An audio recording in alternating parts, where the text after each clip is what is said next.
Então, na época de Roma, a Roma antiga, onde os cristãos eram sacrificados e eles iam para esses rituais com alegria, chegando a cantar. Consciência desperta. Não há outra explicação. Então, o ser de consciência desperta, porque o maior ensinamento do Cristo foi quando ele matou a morte. Então, eles já sabiam que a morte não existia. Então, se a morte não existe, e no Cristo existo, vivo, e ele é um comigo, porque ele disse, eu estou em vós, vós em mim, então me entregam ao holocausto com alegria. Naquele momento, eles iam para esses rituais cantando e exaltando a Deus e ao Cristo, mesmo já não tendo o que ajustar em relação às leis, por se desprenderem, né, da situação incondicionalmente. Isso é um fato. Isso a gente chama de momento de libertação. Os algozes já não nos atormentam, as dores do corpo, porque estamos acima em outras frequências. E faz um questionamento. O fato de estarem ali, naquele sacrifício, teria a ver com o que passaram em outras vivências? Vamos analisar. Como Moisés, com a sua mediunidade de efeitos físicos, ele chegou a dizimar 15 mil pessoas só numa tacada. Esse espírito. Como Elias, ele foi desintegrado. Muitos pensam que ele foi arrebatado num carro de fogo, né? Foi desintegrado mesmo, pulverizado, o seu corpo físico. Mas como Elias, ele decapitou 30. Alguns falam que é 300 sacerdotes. Mas como João Batista, ele foi decapitado. Então, mesmo sendo crucificados, esquartejados, a lei é perfeita. Ali um passado remoto, às vezes longínquo, estava sendo colocado a limpo. Então, não existe uma vírgula, um pontinho que esteja fora do prumo em relação à nossa própria realidade como seres imortais. A paternidade cósmica dirige os filhos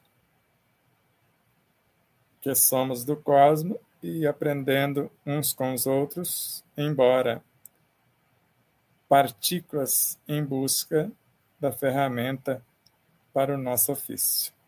É correto? Tudo está interligado. Então, a paternidade cósmica está cuidando de cada um em separado e todos ao mesmo tempo. Basta olharmos, conforme Kardec em A Gênese, para uma ilha, o nascimento de uma ilha. Cada animalzinho, do mais ínfimo ao mais elevado naquela ilha, cada um está cuidando do seu quadrado. Só que alguém está cuidando da ilha como um todo e aproveitando o contributo de cada qual e faz a obra na sua completude. Assim é Deus em relação a nós. Nos dá certa liberdade para fazer como queiramos,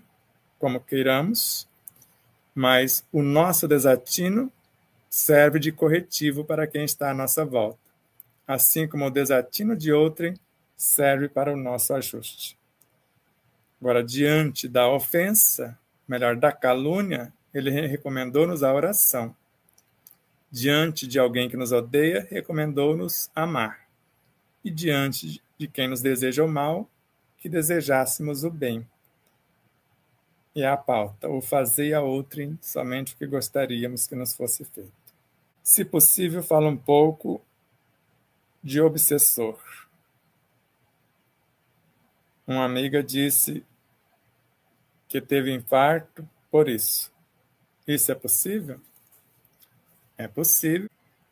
Só que Kardec fala que não raramente somos nossos próprios obsessores.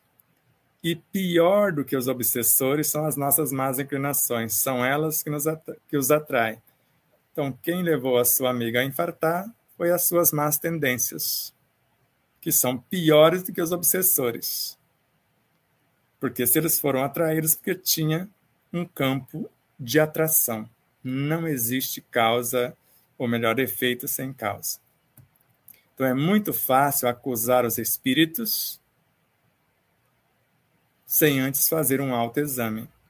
Os próprios obsessores se reuniram com Kardec e veja como começou a reunião, está no nosso livro também retratado. Acusam-nos de certas situações, de certas aberrações até, das quais somos inocentes. E Kardec chegou à conclusão que somos nossos próprios obsessores e hoje afirmamos na quase totalidade das perturbações. Porque, segundo Joana de Ângeles, e não há como negar, está na obra Em Busca da Verdade. Então, se alguém tem lucidez de si própria e do que está fazendo, então, num ambiente onde haja lucidez, harmonia e os esforços diários para a nossa transformação moral, jamais os chamados obsessores entram.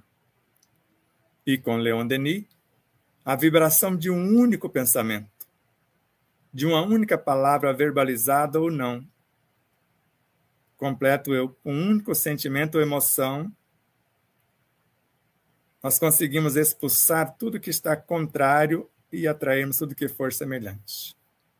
E a potência disto, Kardec definiu, um pensamento bem arquitetado nos coloca em conexão com todos os seres, melhor, com todas as nossas vivências, com todos os seres dentro de um mundo e com todos os seres em todos os mundos.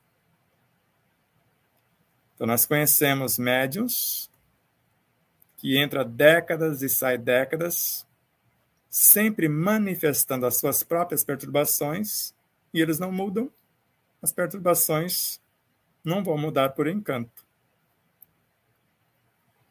O mundo muda a partir de nossas mudanças. Então, mudemos nós e vamos perceber, conforme Kardec, que a nossa missão talvez seja resgatar o obsessor. Isso é um fato. Conforme consta na página 160 do nosso livro, diz que o observador e observado se observam num processo de contínua interação e permuta. Como pode o observado observar o observador? Isso é moleza. Nós viajamos das nossas origens como onda, mas quando alguém nos observa, nós nos transformamos em partícula e fazemos pose. Isso mesmo. Quando estamos onda, estamos seguindo, estamos brincando, conforme Miramês, brincando de viver.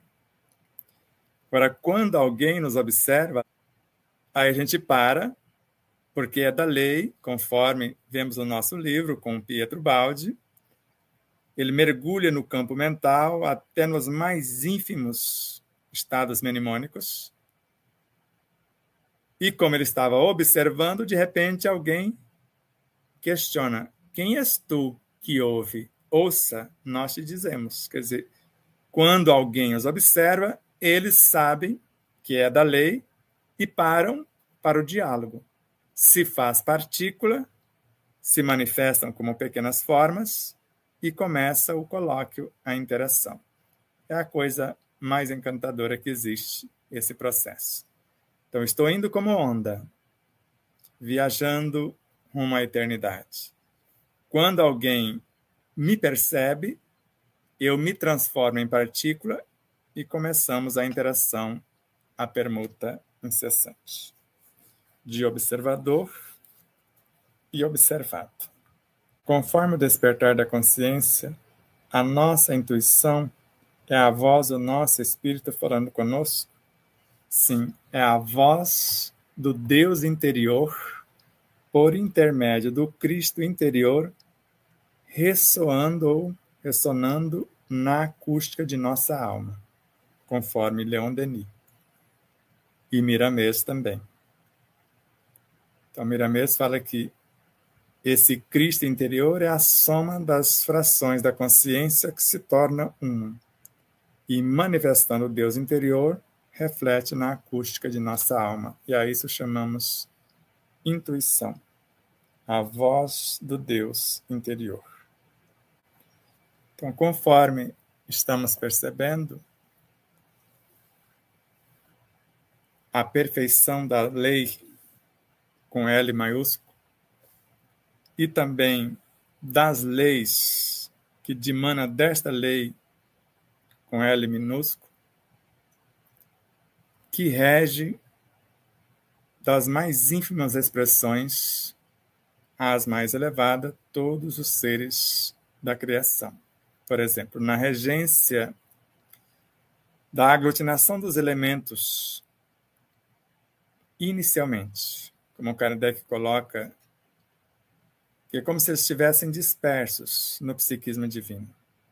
Então, a lei de atração os atrai na confecção do que conhecemos hoje como princípio inteligente do universo. Isso mesmo. É isso que vocês pensaram. Existe alguém menores do que eles, que se juntaram para constituí-los. Mas isso fica para o terceiro livro. E aí compõe a menor partícula, que é a soma de inumeráveis, que nós chamamos de espírito, o princípio inteligente do universo. Então, essa lei de coesão. E agora, ao mesmo tempo, a lei de repulsão o tira do cenário onde ele se faz e o coloca para fora. A semelhança da força centrípeta, que une os elementos, e a força centrífuga, que coloca o elemento constituído na sua órbita, no seu espaço, definindo a sua função. E esta lei de atração agora vai atrair 2 ou mais espíritos, princípios inteligentes do universo, para compor o amor substância, e a lei de repulsão fazendo as transmutações desse amor para a composição de novas formas. E assim seguimos nós. Quando um ser desperta na consciência, eleva a outros tantos. E quanto aos que se encontram adormecidos, estes interferem de que forma na evolução do todo? É graças à resistência desses é que nós nos fazemos. Então, se não houvesse o contraponto para o sistema imunológico se fortalecer, então alguém como se fosse o adversário, ele não seria tão eficiente como nós o vemos hoje em nossa realidade. Então, é graças a esses que resistem à mudança é que nós desafiamos o contexto e acordamos do meio dos mortos, segundo Joana de Ângeles. É o que vemos também na obra O Evangelho segundo o Espiritismo, a coragem da fé. Nós estamos no mesmo contexto, às vezes refratário, e nós temos a coragem de manifestar alguma coisa diferente, convidando o contexto a avançar. Às vezes somos crucificados mesmo, e é essa crucificação que provoca em nós o autêntico despertar. É quando alguém nos crucifica mesmo, com a calúnia, com o ódio, com a aversão, é que temos, conforme está no Evangelho também, quando somos pagos com a ingratidão, é que temos a oportunidade de provar a nossa fé, aquilo que de fato acreditamos. Se der para falar, nesta vida, vidas passadas, vidas simultâneas e todas as dimensões, períodos de tempos e localizações, Então, nesta vida, nós estamos aqui corrigindo o que não deu certo, aperfeiçoando o que se conseguiu e, ao mesmo tempo, angariando novas experiências. O acesso a essas vidas passadas depende do que nós estamos fazendo hoje. Para corrigir o que não deu certo, as vidas passadas não aprimoradas são trazidas para o cenário. Vidas passadas que foram aprimoradas estão na direção ou já integradas na superconsciência. Às vezes, hoje, elas nos orientam, como Jerônimo de Praga, vida passada de Leon Denis. Vidas simultâneas. Agora, Jerônimo de Praga, Miramês, Leon Denis, por exemplo, vivendo simultaneamente experiências diferenciadas dentro de Francisco de Assis, por exemplo. E assim com Joana de Ângeles, Bezerra de Menezes e tantos outros. E, ao mesmo tempo, em múltiplas dimensões, como a própria ciência flagrou, 4 fótons em 4 dimensões diferentes, vivendo experiências em comum, mesmo cada um estando numa dimensão, vivia em 4 dimensões, porque interagia com as demais. Então, vamos lá. O que faltou? E período de tempo e localizações. Período de tempo, espaço, tempo, são necessidades nossas. É como se as vidas constitutivas dos corpos mais densos estivessem nessa localidade chamada espaço. As vidas constitutivas do corpo perispiritual, dos corpos mais sutis, no que nós chamamos tempo. E os corpos sublimados do eu, do mental superior, o emocional superior, o intuitivo e o celestial, já na eternidade. Então, quem está na eternidade, esses corpos e essas vidas já promovidas, pode viajar no tempo e se localizar em algum lugar ou num ponto no espaço, como fizera Jesus em relação a nós outros. Sebastião, às vezes, gostaria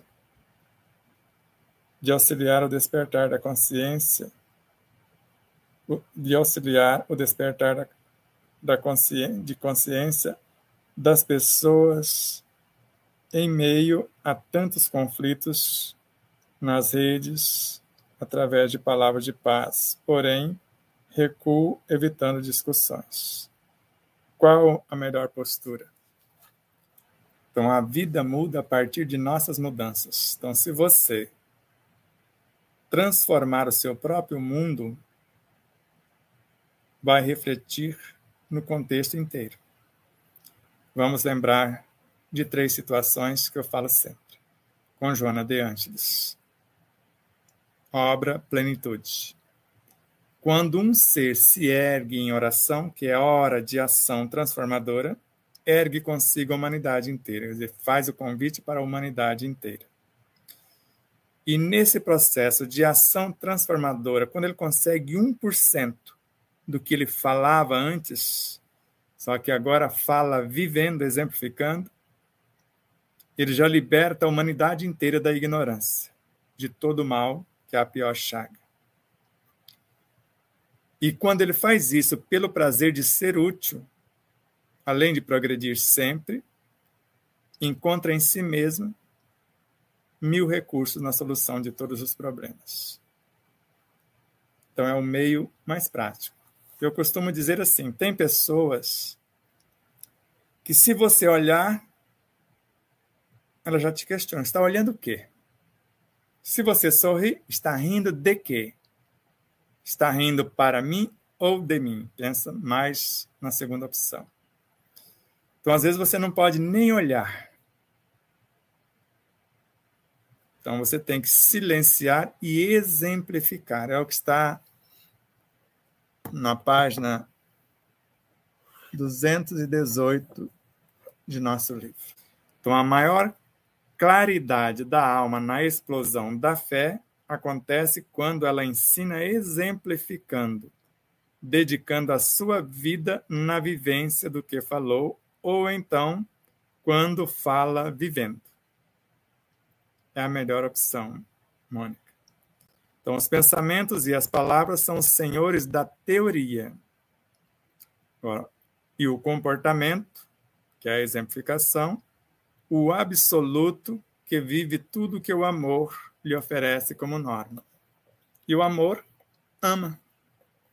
Então, feliz é quem ama, não quem espera amor. E amar não é fazer pelo outro que lhe cabe. É exemplificar para que ele possa ter um referencial. Miramês diz, no livro Horizontes da Fala, capítulo 1, que a gratidão é a arte da fé.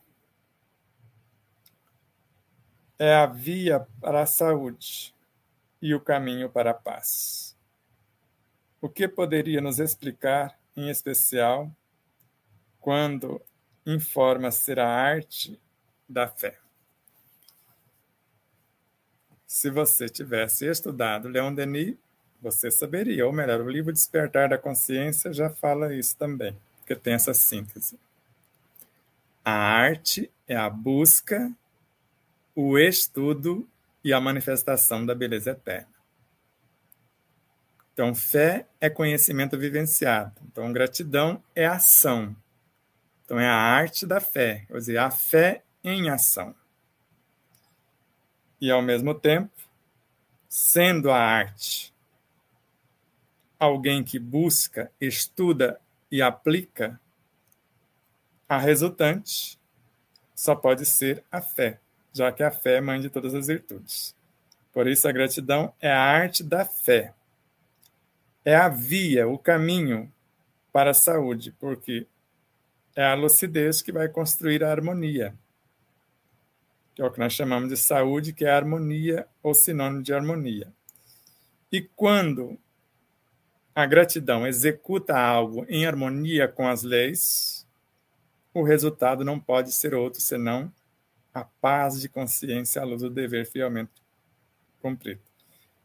Então, é a via para a saúde, porque é o meio, e, ao mesmo tempo, o caminho para a paz, que a resultante será a paz. A exteriorização da energia animal, quando projetada na intenção da harmonização dos tecidos orgânicos dos nossos entes queridos, essa energia é projetada no perispírito e nos outros corpos sutis, dependendo de como se faz. Então, quanto mais nobre ou enobrecedor o pensamento e os sentimentos, mais essas manifestações acontecem no plano das causas, no plano perispiritual, no mundo subconsciente e no inconsciente também, onde estão os desalinhos. E refletindo de dentro para fora no físico. Ou quando abraçamos as pessoas fisicamente, vai atingir o seu corpo físico e nós vamos mergulhar no seu campo psíquico emocional e partimos do alívio dos efeitos para a contribuição da cura para as causas. Então, a pessoa constela os complexos sem perceber. Isto mesmo. Então, constela, que eu estou entendendo aqui de constelação. Então, a pessoa faz a constelação desses mundos sem perceber, porque é o nosso trato no dia a dia. Então, constelar significa enxergar em nós as causas das perturbações e trabalhá-las para que alivie, pelo menos, ou transforme os efeitos. Por isso, na constelação em si, nós transferimos para outrem o papel de medianeiros para manifestá-las. E a gente fica como um espectador, que é cômodo. Só que nunca funciona. Alivia. Só dá certo quando nós fazemos a constelação em nós, nas nossas próprias atitudes, reconhecendo a causa, porque conforme o remédio eu só posso mudar aquilo que eu reconheço. Então, se eu reconheço a mazela, o desatino, a desdita em mim, sem punição, sem culpas dilacerantes, eu reconheço, avalio a situação e proponho mudanças, acolhendo os elementos e transformando-os para melhor. Essa é a verdadeira constelação. Os chakras têm funções que propiciam evolução espiritual. Qual seria o mecanismo prático para essa evolução? Então, veja o que nós já colocamos em nosso livro, mas no segundo livro já está bem mais detalhado. Então, o chakra frontal, por exemplo, e os demais colocando-se a serviço da mente, principalmente o chakra frontal. Ele consegue especializar as células perispiríticas e físicas ao extremo. E vamos dar o exemplo. O chakra frontal é o suprassumo da inteligência, do poder imaginativo e da capacidade criativa.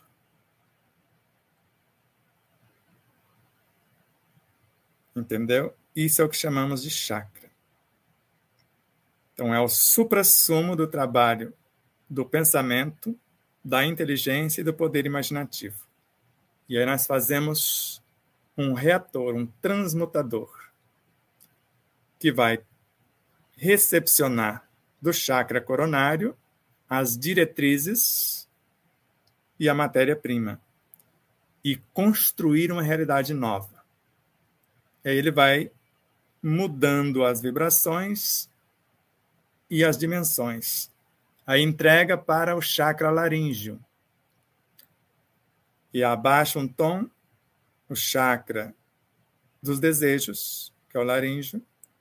E os desejos são alavancas que movem os sentimentos. É Emmanuel. Agora vai interagir com o emocional. Agora o chakra dos desejos já tem a semelhança do frontal, que tem 96 entidades, que são subdivisões da inteligência, do poder imaginativo, da memória e, ao mesmo tempo, do pensamento, enriquecido pelos sentimentos.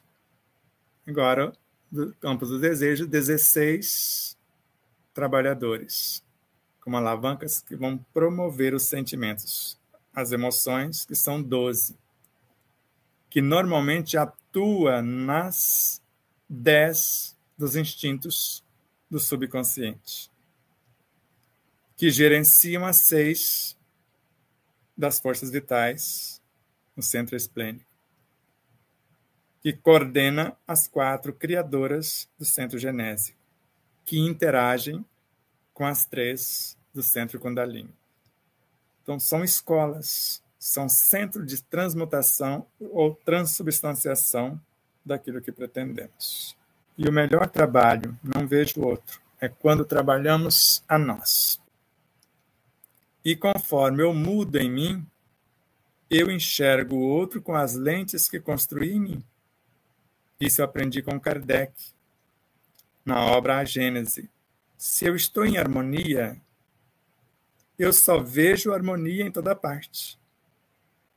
Porque tudo está perfeito, porque Deus é a suprema sabedoria, a onisciência, a onipresença e a onipotência. Então não tem nada de errado. O equívoco está em mim, que não mudei a minha condição de ser psicobiofísico, moral e espiritual,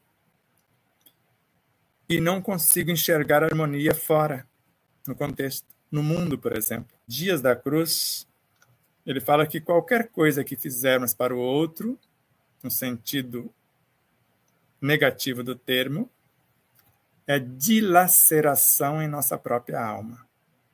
Então, qualquer coisa que façamos julgando, condenando, odiando, etc., sem perceber que se hoje estou na condição de sofrer o efeito danoso, ontem eu fui parte da causa, senão a totalidade dela em relação ao que está acontecendo agora no contexto. Então, quando Miramês diz que gratidão é a via para a saúde, em qual nível de gratidão isso se torna possível? Quando falamos, Alexandre, de gratidão, não devemos esquecer, isso está no próximo livro, com Joana de Ângeles, que a gratidão é filha da plenitude.